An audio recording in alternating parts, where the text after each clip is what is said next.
So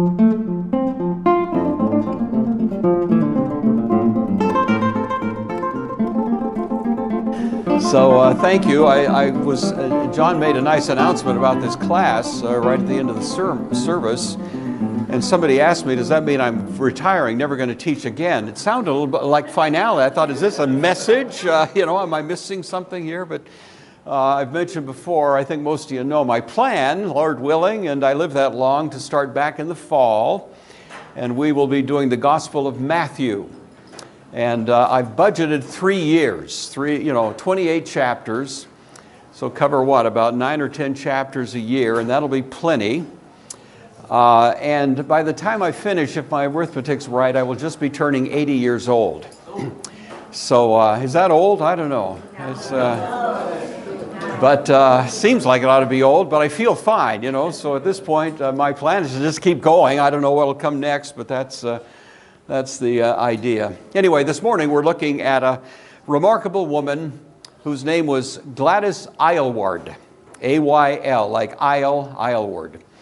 And she is really, of all the stories we've told in this series, Women of God Who Shaped History, I would say that she is probably in a class by herself when it comes to just unexpected high adventure.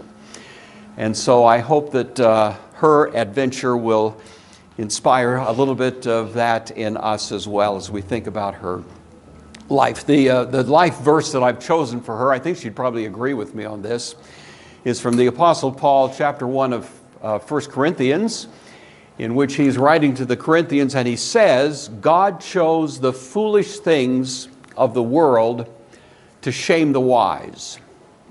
God chose the weak things of the world to shame the strong.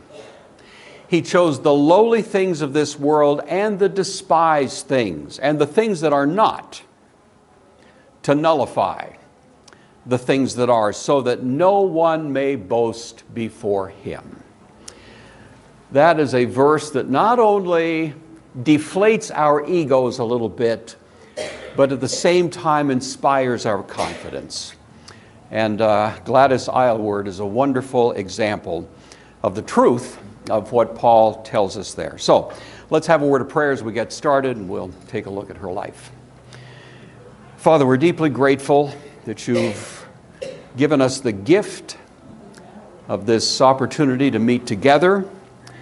We pray that you would bless this gift with your presence, so that our conversation this morning would both be honoring to Christ and faithful to the memory of this your servant who served you in so remarkable a way in China. Bless our time together now as we review this story in Jesus' name. Amen. All right, well, Gladys was born in 1902 to Thomas and Rosina Aylward. She was born in a suburb of London. Her dad was a postman.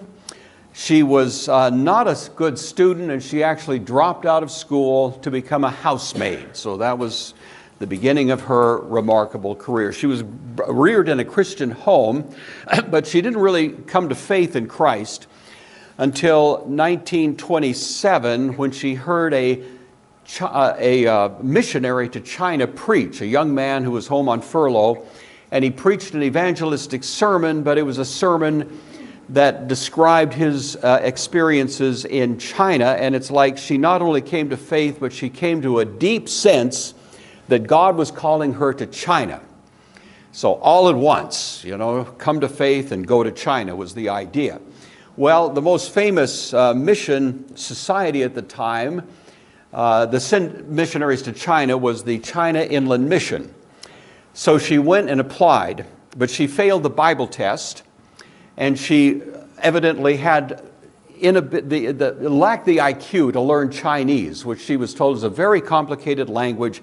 Basically, China Inland Mission said to her, nice thought, thanks for dropping by. Look, why don't you do something a little bit more within your range, Why don't you go be a maid? And that was what they told her. And they gave her the name of some people that had actually returned from China, since she was interested in that. Their names were Dr. and Mrs. Fisher. So she went to work for them, a little bit deflated. But of course, working for the Fishers again gave her a little bit of inspiration about her thoughts of going to China. They were very impressed with her enthusiasm, and they suggested, well, you probably should get involved in some kind of Christian endeavor of some sort, and they sent her off to Wales, suggesting she go to work for a sort of a rescue mission there that dealt with women, especially women of the street who had been involved in a very tragic kind of life, and so on. And she would go out and walk through the streets at night and kind of find these poor women and bring them in, mostly engaged in prostitution. She'd bring them in to the mission and try to get them rehabilitated and so on. And she enjoyed that. But she never got over the feeling that God wanted her to go to China. And it was so distinct that she finally went back to London and through a couple of contacts wound up in the home of Sir Francis Younghusband. And he had been a world traveler, widely published many books, but some of them had to do with China. And so she went to work for them. And she was moved into her little room there as a housemaid. She had all of her possessions with her. She still didn't know how this was going to work out, but she records in her journal this little prayer that she prayed. Here's my Bible. Here's all the money I have. Here is me. Find some way to use me, God. And she says that within 15 seconds of praying that prayer, there was a knock at her door. And the knock was from another maid in the home who was saying that the mistress of the home, Mrs. Younghusband, wanted to see her for a minute. And so she went to see this lady. And the lady said, look, I know you spent a lot of money to get here from Wales. You took a bus down here, so I want to repay you for that. And she repaid her the cost of that bus trip. And Gladys went back to her room and realized that she had just increased her net worth by about 15 times by getting that little reimbursement. That's how broke she was. But more than that, she took this as God's little affirmation that He hadn't forgotten about her and that He had plans for her. So she decided she was going to save up. And if China Inland Mission wouldn't go to China, she'd just doggone it go on her own. That was kind of the person she was. So she went to a local shop that shipped stuff, to various places in the world. It was Mueller's Shipping. And she wanted to know, what do you suppose it would cost to buy a ticket to go to China? And the guy said to her, well, probably about 90 pounds.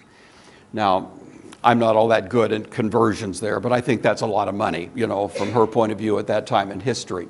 She was deflated. That was an astronomical amount of money to her. And she asked if there was any cheaper way that she could go to China. And he said, well, yeah. You could take a train. It would go through Europe and Russia, through Siberia, and you could get to China overland that way.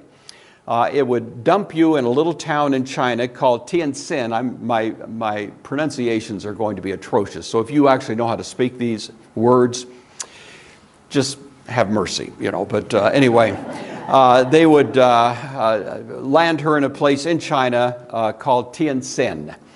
And to do that would be about half the amount. It's a much more challenging way to get there, but in fact, you could do it that way.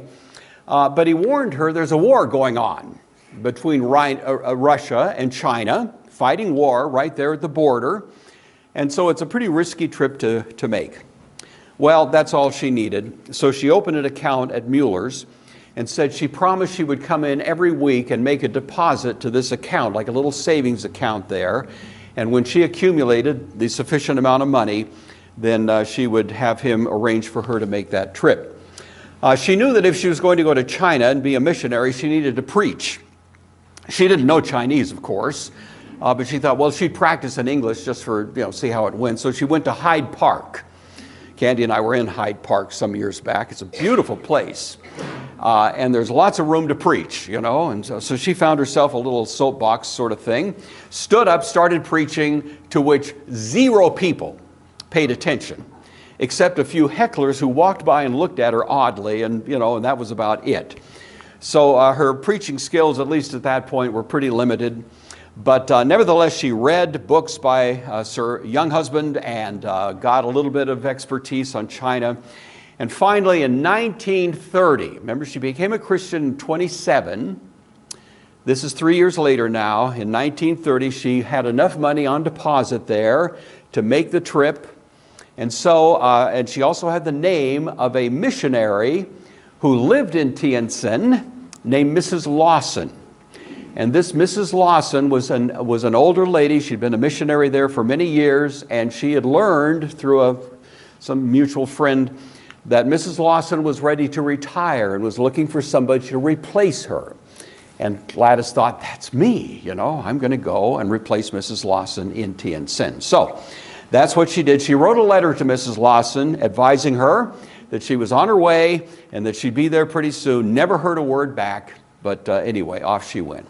So, October 15th, 1930, she left for China. Had 2 pounds, 9 shillings in her pocket. As she was getting on the train, there was a little group that were sending her off, some family and a few other people, been nice knowing you kind of deal. This seemed pretty outrageous to them. But anyway, one fella came up just as she was getting on the train, took her hand and squeezed into it a 1 pound note. So now she had 3 pounds, 9 shillings, and she's off to China. It was quite a trip. It took her through Germany and then Russia, Siberia. She noticed as the train went along, it kept getting colder. She noticed also as she was traveling along that civilians kept getting off the train. And there were fewer and fewer. And then after a while, especially in Russia, soldiers were getting on the train. And pretty soon she was the only civvy left. The whole train was full of basically military people, Russian. She didn't speak Russian. So she was aware of kind of changing demographic here as she traveled along. Finally, they reached a little place in Russia called, I'm guessing, Chitka or Chitka. The conductor spoke no English. She spoke no Russian. But the Russian conductor told her in kind of sign language, you got to get off here. You must get off here. And she said, no, I'm going to China. No, so you can imagine the sign language that's going on. She refused to get off. The conductor kind of, despair. So she stayed on the train, and they went another 30 miles, and the train stopped. Now, Gladys is 5 feet tall and probably weighs about 110 pounds. I mean, she's just a little trim thing. And she gets off in this place that's 30 miles down the road. It's a train platform. And as she gets off, she hears guns, cannons, the sounds of a war zone. And she is indeed now technically in a war zone. Not even yet in China, but it's a Russo-Chinese battle that's going on, an ongoing war that continued for some time. She was trying to figure out what would happen. She finally learned, kind of in a broken attempt to communicate, that the train was stopping here. It's not going any further.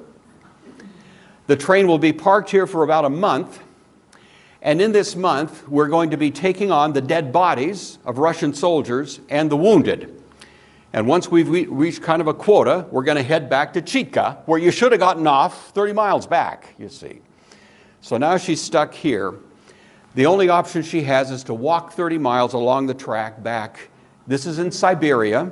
It's bitterly cold, and she has a 30-mile walk with her luggage, not much, but she has some stuff, through a dark forest, and that's what she's looking at. So there she goes. I'm skipping over so much I'd like to tell you, but we'd be here for hours. And so I'm just giving you the quick sketch of what she went through on that little walk back. She got back to Chitka in the middle of the night, just slept on the platform. The place was locked up. It was the middle of the night. And so she kind of wrapped everything around her and just slept there. And in the morning, somebody came, an officer, and said, you can't sleep here. And she tried to drive her out, and she refused.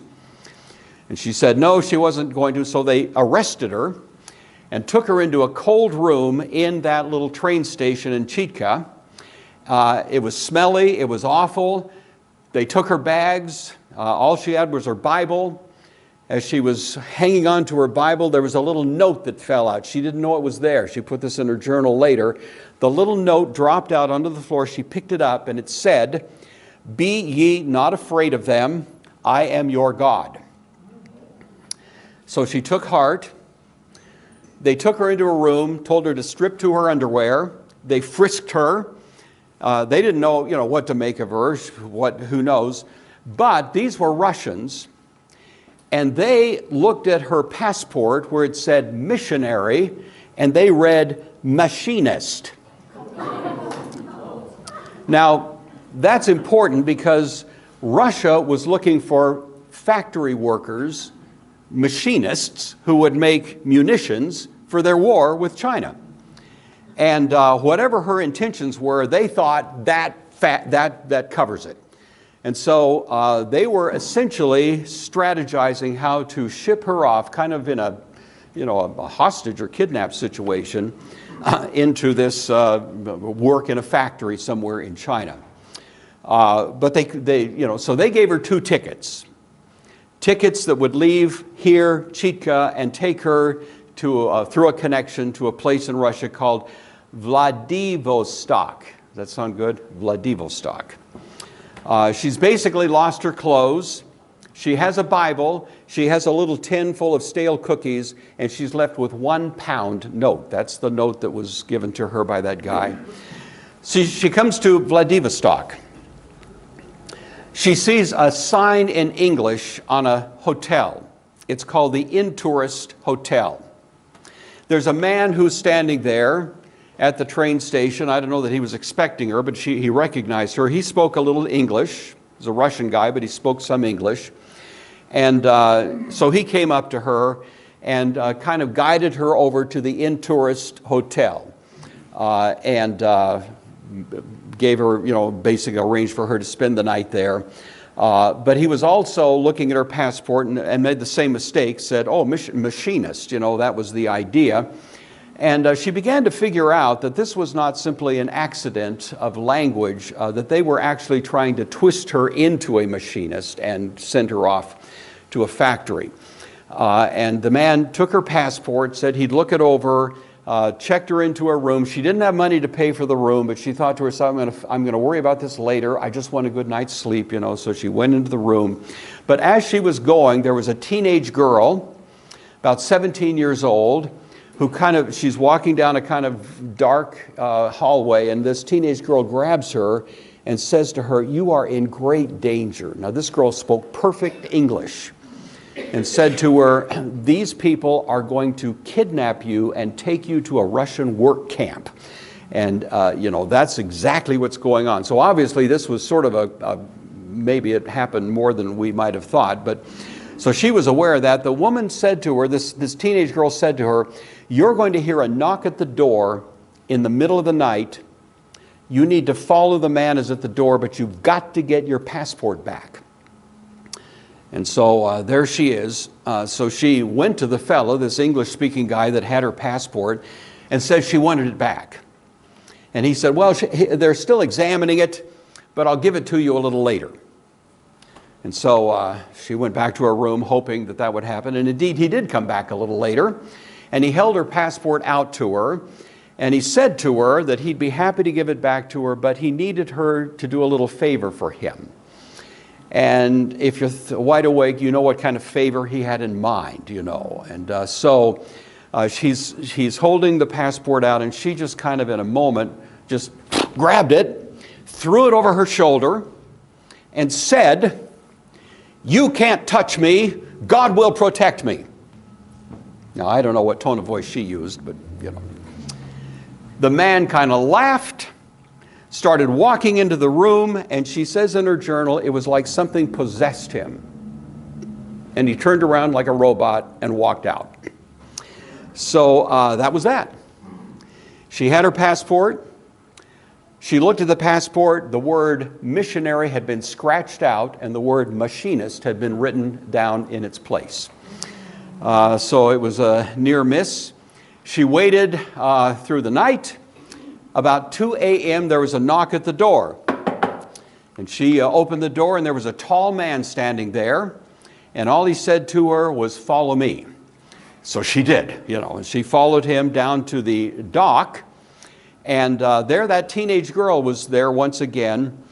and told her that there was a ship that was heading off for Japan. She needed to get on that ship. Gladys said, I don't have any money for a fare. The girl said, then beg, go to the captain, beg that you can get on that ship. It's your only hope. You've got to get out of this place, and that's the way you got to do it. There's a whole backstory here I'm skipping over, but she made it. She went to the captain, she begged, and he said, well, he couldn't take her as a fare-paying passenger, but he could take her as a prisoner. There'd be no charge. And he would take her to Japan and hand her over to the British consulate in Japan. And she said, thank you, Jesus. You know, she was excited to just see an Englishman once again. And so off they went to a place in Japan called Suruga. And she was handed over to the British consulate there. They treated her very well. So after this harrowing adventure, they fed her, they got some more clothing for her, and they gave her bus fare to go to Kobe in southern Japan, and from there she could catch it. They actually provided the fare for a ship going to Tientsin, and so that's what she did. So that was just getting to getting to China, you know.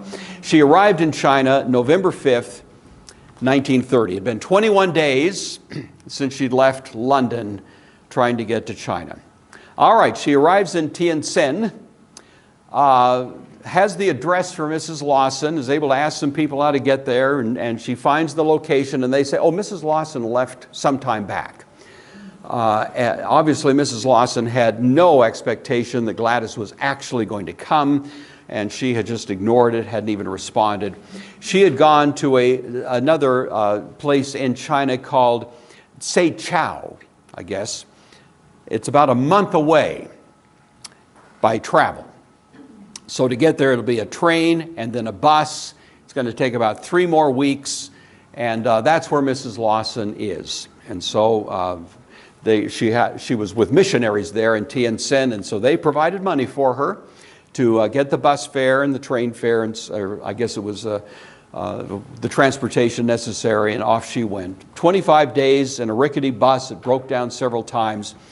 As she was going along, they would stop at night, and they would stay in large facilities that were kind of like open dormitory situations. Everybody would crawl into a little cot fully clothed. It was cold.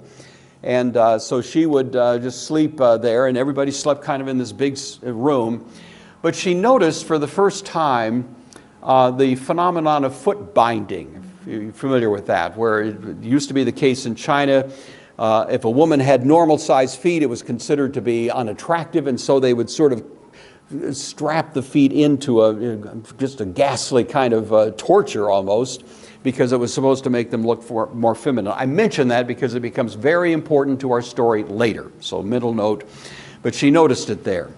She reached Chaitsao, learned that Mrs. Lawson had left, and now she is at Yangchen. Yangchen is 2 more days away, but there's no bus, there's no train, there's no transportation except on a mule train. And the people that guide these are called muleteers. So this is the way she's going to get there. She paid the fare. They put her in a big basket that was strapped to the top of a mule. Along these very narrow paths, mountain paths, going from village to village down the way till she finally got to Yangchen. And wouldn't you know it, Mrs. Lawson is there. So she's finally caught up to this missionary who's been so elusive. And Mrs. Lawson is an older woman, and the first impression that Gladys has is she was very gruff. She was just kind of grizzly, you know, just not very welcoming. But anyway, she brought Gladys to a large space. It was a good-sized facility, and it was very much like these places where she had stayed earlier. And Mrs. Lawson said that she had rented this space. It was very cheap. Because she was able to pay for 2 years of rental for this facility, but nobody would come in there because everybody in that little town of Yangchen thought it was haunted. And so they stayed away from it, and that was why she got it so cheap, you see, because nobody would rent the place. But anyway, Gladys was happy to be there. That evening, she went out for a walk just to kind of look around this very small village, Yangqin, and women of this village picked up dirt clods and started throwing them at her. And she didn't know what in the world, she didn't speak the language or anything, so she finally ran back and asked Mrs. Lawson what was going on, and she said, oh, the people here think we are, the term was foreign devils. And so they had no ability to really kind of establish relationships, at least at the beginning. Mrs. Lawson had not been there that long, but that was the reason. Well, eventually, she kind of was able to get used to being there. They had one newly converted Christian servant named Yang, and so Yang took it upon himself to begin teaching Gladys Chinese. And of course, it was just walking around and talking and learning words and so on, but anyway, that was her beginning of her learning of the language.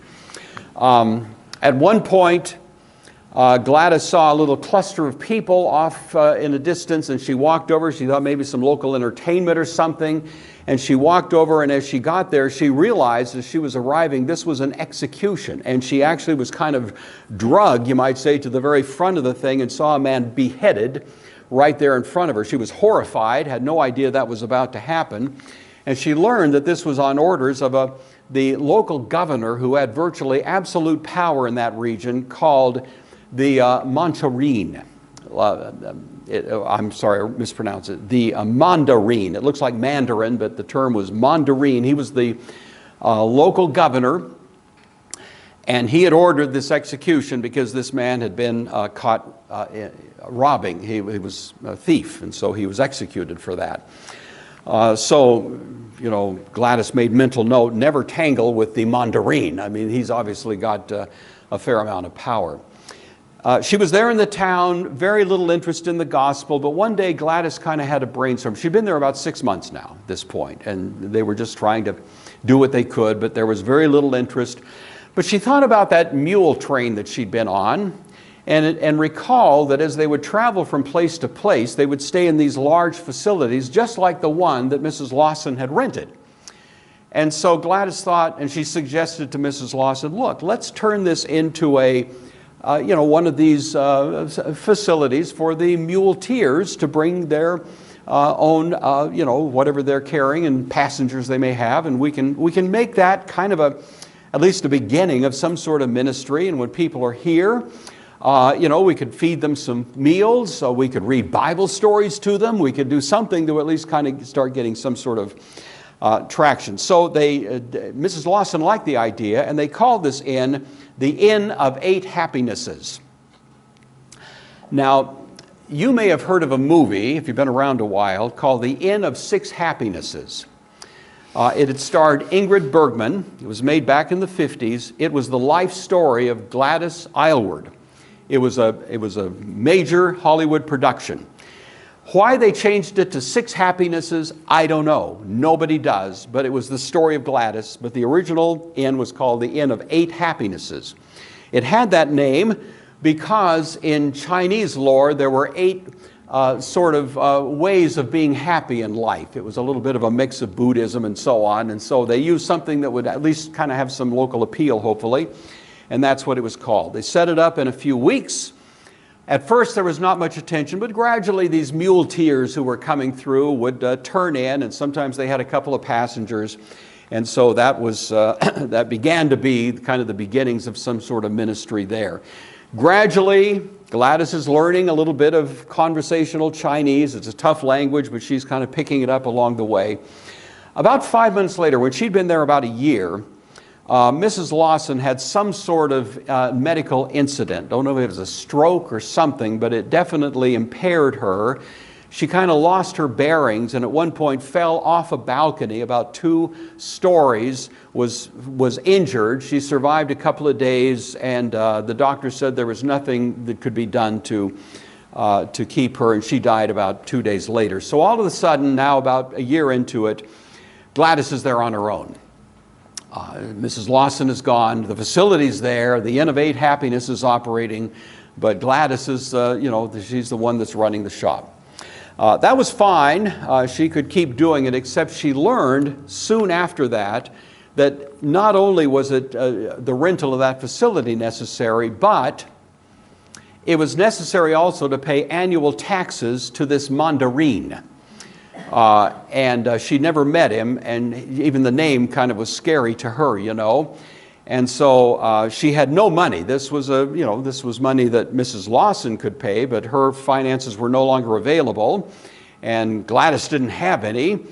And she was afraid to get in trouble with the mandarin. She'd seen what kind of authority the man had, so she was really sort of desperate. Yang, this assistant who had been working with her, said, maybe you should just go to the mandarin and plead for mercy. Just plead for mercy, and maybe he'll have mercy. Kind of a risky thing to do. But he warned her, if she did it wrong, if she didn't follow the proper protocol, the mandarin might get unhappy with her. And so that could be a bad consequence as well. Well, she was thinking about all of this, wondering what to do, fearful of going to the mandarin, and she heard, Yang told her, the mandarin's coming to you. And he was, in fact, she looked out the window, and there he was coming. This very kind of a regal guy. He was being carried on poles, if you can, kind of a throne. He was sitting in this thing, and these guys were carrying him along. And she was terrified. She didn't know what in the world to anticipate. He arrived there, he got down, he walked into the this inn, you know. The military were standing there. She was in fear for her life. She bowed repeatedly, trying to not do anything wrong, you know, trying not to upset him. And he came in and said that he had a request for her, speaking through a translator. He would like her to become a foot inspector. And she went, you know, it's like she thought maybe she was going to lose her head, literally, and he wants her to be a foot inspector. It was one of the most remarkable moments of her life. The mandarin said he knew that she was English and that she was familiar with the female anatomy and so on, and there was a new policy in China that had just been implemented, which was now forbidding the practice of foot binding. And that this had been practiced for generations, and of course out in rural China, this was just taken for granted, and it was going to take somebody with some authority to begin insisting that that practice be terminated, and she seemed like the right candidate for the job. And so far from being in trouble, she was actually hired, was going to be paid. She would have armed guards who would accompany her from village to village as she went around and began to deal with this. This is a typical example of foot binding, you see, for a woman who had been subjected to that for a long time. And so she was happy to do it, but of course her response was, you know, I'm a missionary. And I don't know about that. She said to him, I'm a Christian, not a foot inspector. And then she saw the potential, though, that you know, she's a missionary, but hey, this is a way to kind of see all these villages and maybe have a Christian ministry, but she didn't want to work outside the bounds here. And so she said to the mandarin at this point, wherever I went on behalf of Your Excellency, I would speak of my God and my faith, and I would try to make others believe as I do. You know, she didn't know what to expect. And as she records it, he stood there for a while, kind of musing, and basically said, fine with me. He said, you know, if these women should become Christians, that'd make it easier, because Christians don't do foot binding, so that might be an advantage. You know, that was kind of his view. So it happened. She became a foot inspector, and she went around to these villages where this practice had been going on for generations, and began to explain to the people that you could no longer do this. It was actually illegal to do it, and that the people who were still young, she had one little 3-year-old girl, they had just begun to do this, and Gladys was able to unbind her feet and massage them till blood kind of got back into her feet a little bit, and so it was kind of a wonderful ministry for Gladys, and at the same time certainly a good policy to implement. While she was doing this, in her limited Chinese, she began to tell Bible stories as she would go from place to place, And there were people who actually came to faith in that sort of traveling experience. Well, that was the foot inspector piece of the adventure, but it wasn't over yet.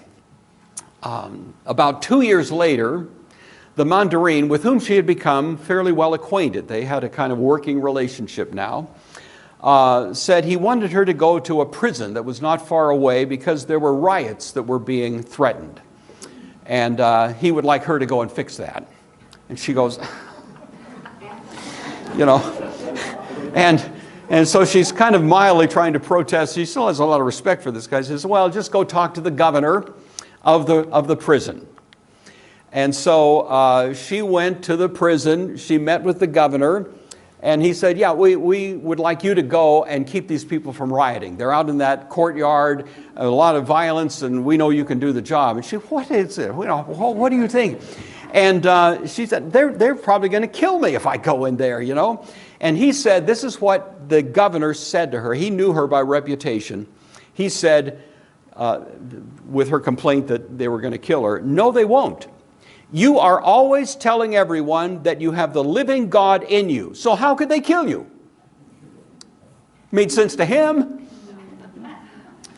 So she went in. It was a long hall into an open courtyard. She says that she took the counsel of Esther. You remember Esther who went in, if I perish, I perish. She said, okay, well, you know, worst that can happen is I perish. She walked in. It was just a mess. These people were just on the verge of violence. She could feel it. And there was one man who somehow had a machete. And he was kind of, you know, running things and threatening people. And when she walked in, a little 5 foot tall, he looked at her with this machete and started walking at her. And she just said, drop the machete in Chinese. She could say it. And he dropped it. And then she said, loud enough that all could hear it, all of you line up. And they lined up. They obeyed her. And then she said to them, I have been sent in here to find out what the problem is and to help solve it. But I don't think I can talk to the governor on your behalf unless you clean up some of this mess. She herself said she didn't know what got into her, but she was barking orders. They obeyed. There was a Buddhist priest in the prison accused of theft, sentenced to 8 years. He said he didn't, I doubt that he was guilty of it, but just circumstances planted him there. He recognized something in her, and as he had an opportunity a little later, he went and explained from his point of view why this thing was on the verge of a riot.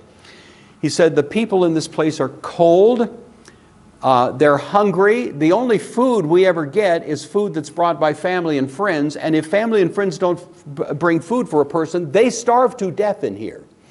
He said, there's nothing for them to do, they just exist, day in and day out with nothing. So the Buddhist priest is at least suggesting to her, maybe if we could make some, adjustments, it might make a difference. So she went back to the governor and told him, you're treating the problem yourself. You need to give these guys something to do that's meaningful. You need to provide for them blankets or ways to stay warm in the air that's here. They need to have at least basic food. In other words, come on. She was giving him kind of common sense counsel, and he agreed. I don't know why it hadn't dawned on him before, but he agreed that would probably help, and it did. It took a couple of months, but things settled down. These guys, she brought in a loom. These guys could start making fabric and make clothing, garments and so on, and stay a little warmer. Food began to be provided to them, and she also said to the governor she wanted to come by when she was in town, which was not all the time, but when she was there, she wanted to come by and read the Bible to these guys, and he agreed to that. So that became another part of her life. So she's not only now a foot inspector, but she's a prison reformer, you see. The Buddhist priest who was there gave her a nickname, and the nickname was, I probably butchered it, but I think it's pronounced Iwe Day, which meant basically virtuous one. And that became her nickname, and it stuck, and she was called that more frequently than anything else. So the biographer that I was relying on for a lot of this said, quote, Gladys, who had once been a foreign devil, was foot inspector and now riot stopper and prison reformer. Gladys Aylward. But it ain't over yet.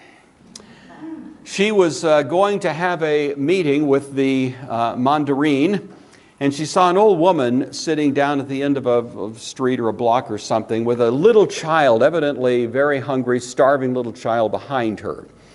And Gladys went over and asked about the well-being of this child, and the woman said, "It's none of your business." And Gladys kind of pulled rank a little bit, so, well, I think it is the business of the Mandarin for whom I work. And so then this old lady heard that, and she said, well, I'll sell you this girl for a 9p, using English currency. Well, Gladys wasn't sure what to make of that. She left the situation, went to visit with the Mandarin.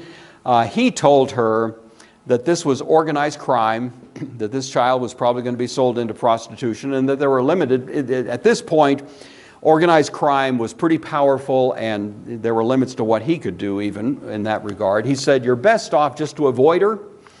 Don't get tangled up with these people. They're bad people.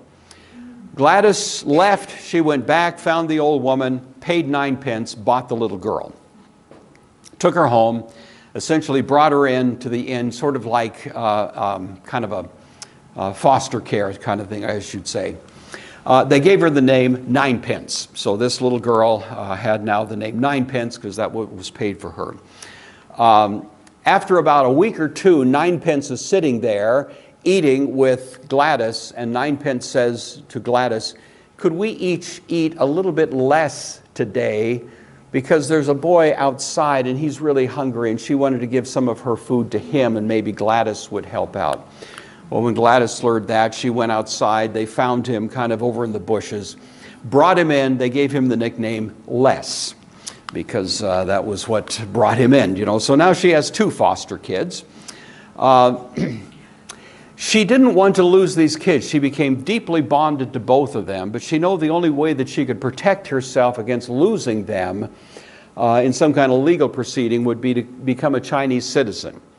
And in fact, with the Mandarin's help, she became a citizen of China in 1936. So she had dual citizenship now, and that gave her the ability to adopt these children and made their situation secure. Over the next couple of years, she added 3 more kids. So she had 5 adopted kids there, plus being a foot inspector, plus being a prison reformer. Now she's running a little bit of a child care operation as well. If you know the history of China, this is toward the end of the 1930s, and war is beginning to threaten. And in China at that time, it was a 3-way war. The Japanese were attacking because they wanted to try to take over China.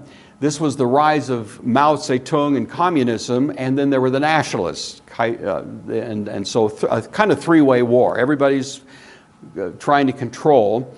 Gladys didn't worry too much about it, but it was becoming more and more ominous as time was going on.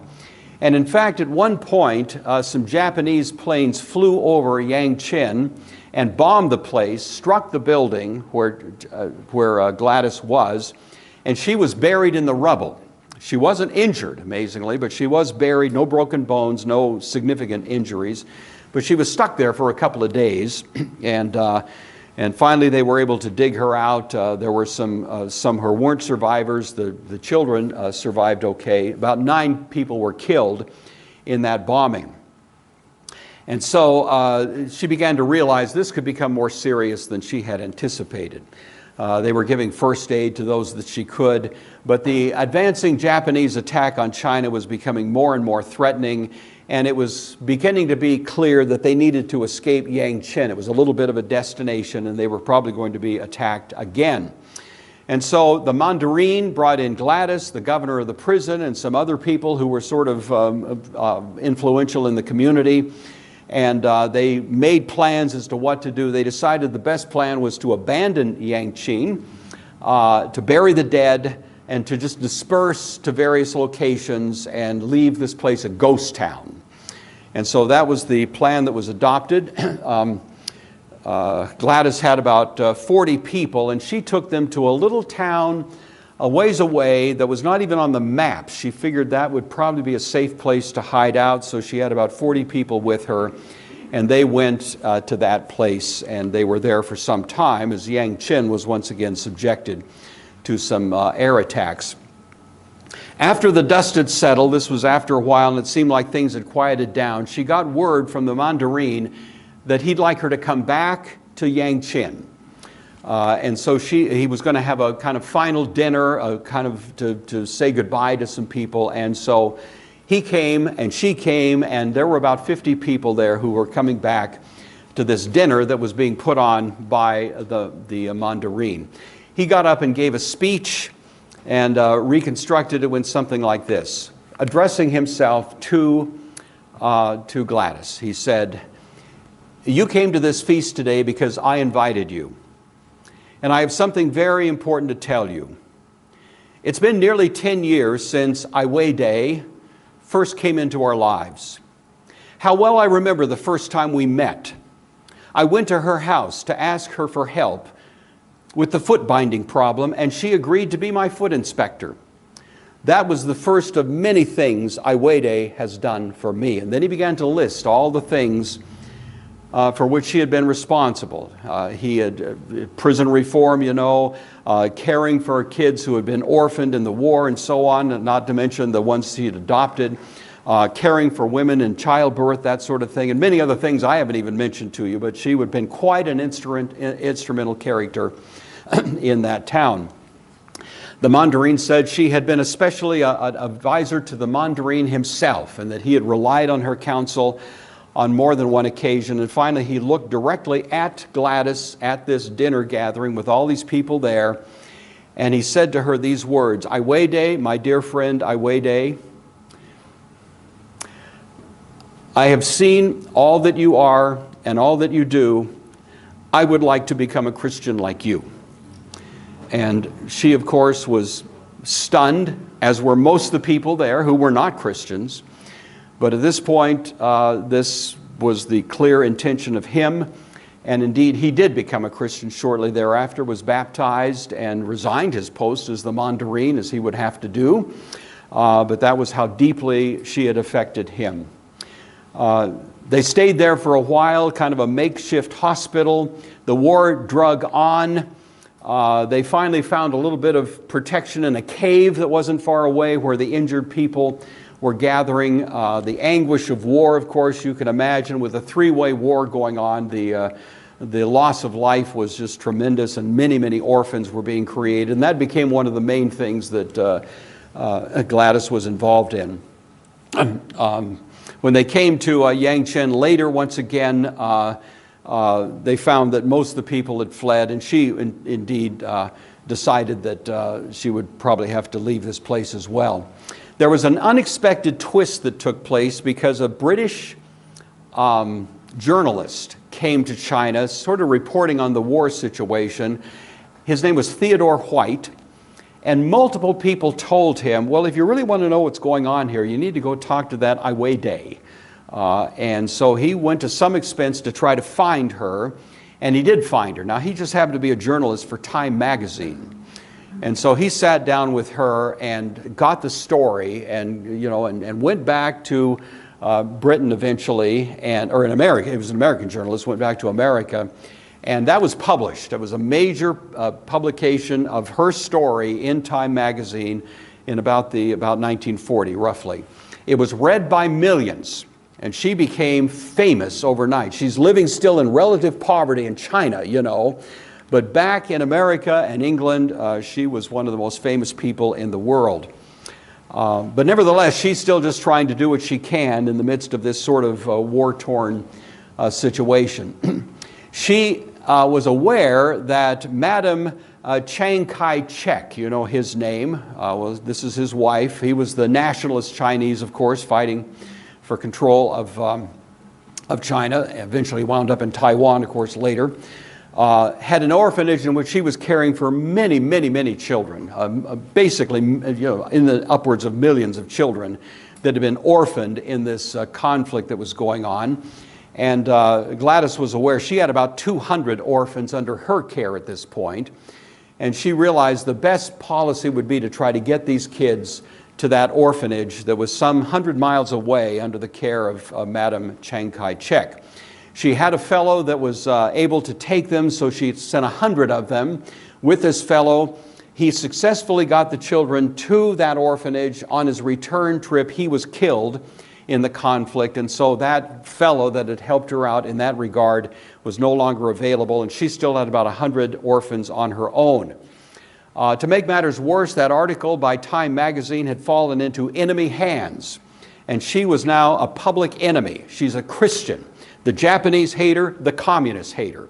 So she actually is kind of like a wanted dead or alive sort of person, and she's aware that she's exposed to that kind of possible grim outcome. But she wants to get these children there to this orphanage, and the only way she knows to do it is just round them up and let's start walking, and so that's what they did. She got some help a little bit along the way, but eventually they got stuck at the Yellow River in China, which is about a mile across. And there was no possible way to cross it. So about 12 days in, that's where they're stuck. They had to cross the river. They had no way. There's no bridge, of course, or anything like that. How to do it. They were there 4 days at the side of this river. They kept seeing planes flying over. It was a dangerous place to be. They ate the last of their meager food. And just about that time, a nationalist soldier who was working with Chiang Kai-shek came and asked what they needed. And she said, we got to get across the river. And he said, well, I'm willing to help you, but bear in mind, if we're seen crossing the river, we will be bombed, and that will be the end of this story. And he was willing to take that risk. If she was, they didn't have any other options, so that's what they did. They were able to cross. They survived. They got on a train. The train broke down. They had to cross a big gap. I'm skipping over so much. You have no idea. They finally made it to the destination, a place called Fufing, I guess, riding on the back of a coal train. They put the kids on the top of these piles of coal, strapped them in, and that was the last leg of the journey. They got to this orphanage. Upon arriving, Gladys herself fell into a coma. She was, the extremity that she had been going through to try to get these kids there finally caved in on her. She was in a coma for 2 full weeks in a Baptist hospital that was operating there. They weren't sure she was going to come back. She was diagnosed with having pneumonia, typhoid, malnutrition, and a fever. But the first question she asked when she finally came to after 2 weeks was, how are the kids? She was mostly worried about their welfare. Okay, there's as much as I've just told you, there's that much more I could tell you. But I'm just quickly skating over this. And if you want to know more, watch the movie. Ingrid Bergman, Candy and I think Candy and I watched part of it. Were you in on that? Did you watch that? Yeah. And so it's on Netflix. You can get the movie and it'll tell you, it's pretty good. If you Google her name, multiple sources will pop up that'll give you stuff. There's books that are written about her, so you can dive in a lot more for this fascinating lady. I'm just skating over the top here to try to get done somewhere close to time. She, as she's trying to recover a little bit, she gets some help from a Lama seminary. That's Tibetan Buddhism, and they loved her. And many of the monks allegedly became Christians as a result of her influence. She carried on battles with communism. The communists, of course, hate her. It's if you read Karl Marx, you know that the single religion he hated the most was Christianity. And it's in the DNA of Marxism because he was so cynical, because his father became a Lutheran because it was good for business. It's a whole separate story. I'm sorry, I'm off track. But anyway, he became so cynical and so hateful that was kind of the driving energy of his whole Marxist Gladys actually witnessed the execution of college students who stood their ground and refused to repudiate the faith that they had gotten through the ministry of Gladys, and they were beheaded for doing so. Executions by communists in China in those days, and Gladys was forced to watch that. She herself survived, however. Eventually, she returned to England. She wasn't prepared for being famous. She was famous in England and America on the whole Allied side of the warring effort. Newspapers interviewed, as I said, Ingrid Bergman starred in a major motion picture about her. And she lived in England, kind of recovered. Her parents, when they first saw her, couldn't believe it. She was emaciated. She'd aged, like twice her actual age by that time. She lived there until 1957, and then headed back to Formosa. The Chinese would not let her in. Of course, now it was under Chinese control, and they didn't want anything to do with her coming back into China, so that was not an open door for her. So she went to Formosa. She was there. She died in 1970. There were more memorials all over the world. She was buried in Taiwan. Her gravesite is there to this day. And all I can say to you is I've been in pain all week because I've had so much more I wanted to tell you about her. But she has been an inspiration to me, I'm going to tell you. And I've been literally moved to tears more than once as I've read some of the things that she did for the sake of her faith, for her love for the people around her. And it just made this verse all the more rich. Let's listen to it again. God has chosen the foolish things. I don't need to tell you, a lot of what Gladys Aylward did was foolish. I mean, the very trip to China. Now, I'm not advocating that you go out and be foolish. Please, that's not my Sunday school lesson, but let's bear in mind, sometimes God calls us to do things that are a little bit on the edge, and we just think, a sensible person wouldn't do that. Well, Gladys did a lot of things that sensible people wouldn't do. But somehow she had that compelling sense that God was calling her to do it, and in fact, as it turned out, God was with her. I appreciated John emphasizing that there's a sense in which God is omnipresent, but there's a deeper sense in which He's present with you. Peter says we participate in the divine nature and escape the corruption that's in the world caused by extraneous desires. Well, she had that sense. If you belong to Christ, you have Christ in you as well. So sometimes He may call you to do something that looks a little foolish, but take a lesson from Gladys Aylward. God chose the weak things. You will never see a person, a human being, who would look more weak externally. If she were to walk in the room right now, we'd be amazed, even though I've described her to you. This little, kind of, what? You did that?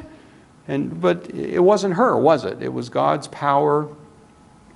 And so even those things that are weak in this world can become strong through Him. The lowly things. She flunked out of Bible school.